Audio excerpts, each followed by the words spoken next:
আসসালামু আলাইকুম, সবাইকে লাকি ব্লগস অ্যান্ড কুকিং চ্যানেলে স্বাগতম। আশা করি সবাই ভালো আছেন। আলহামদুলিল্লাহ আমিও ভালো আছি।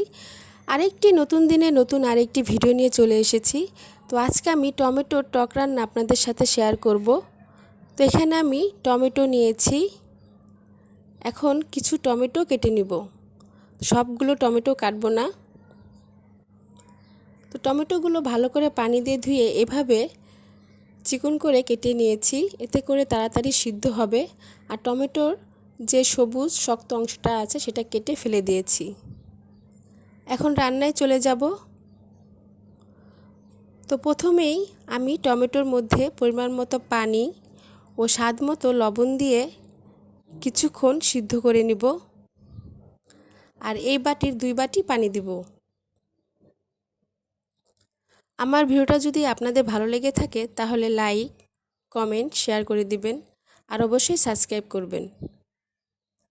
অনেকেই টমেটোর যে খোসা আছে তা চালনি দিয়ে ছেঁকে ফেলে দেয়। আপনারা চাইলে ছেঁকে ফেলে দিতে পারেন, আমি ফেলবো না।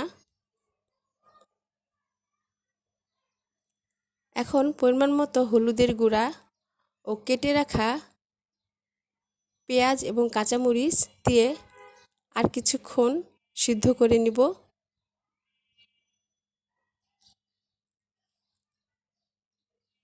তো সিদ্ধ করা হয়ে গেছে। এখন ডাল ঘুটনি দিয়ে একটু ঘুটে নিব। এখন বাগার দিব। আর এই জন্য আমি চুলায় আগে থেকে ফ্রাই প্যান বসিয়ে গরম করে পরিমাণ মতো সরিষার তেল দিয়ে দিয়েছি। এখন আস্ত বা গোটা জিরে,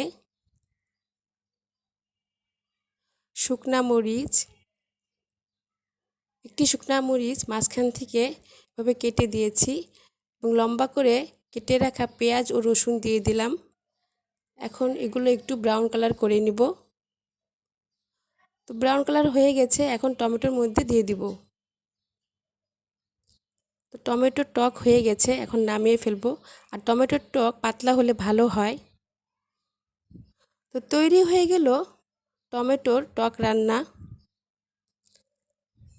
তো এই গরমে ভাতের সাথে টমেটোর টক অসাধারণ লাগে এবং শরীরের সমস্ত ক্লান্তি দূর হয়ে যায়।